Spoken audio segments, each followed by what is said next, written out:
Hi guys, welcome to my channel. This is Marcela Maning team. I was charged multi times for the bills. Yun nga guys, doble ang aking naisend dahil nga sa problem ng internet. Yun nga guys, punta kayo sa transaction, pindutin nyo yung receipt ng unang bayad nyo dahil yung second receipt wala yun.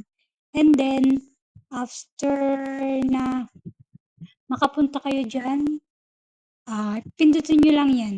And then after that, pupunta kayo sa transaction yan. Punta kayo sa help. Pindutin nyo yung help. And then after that, may lalabas dyan.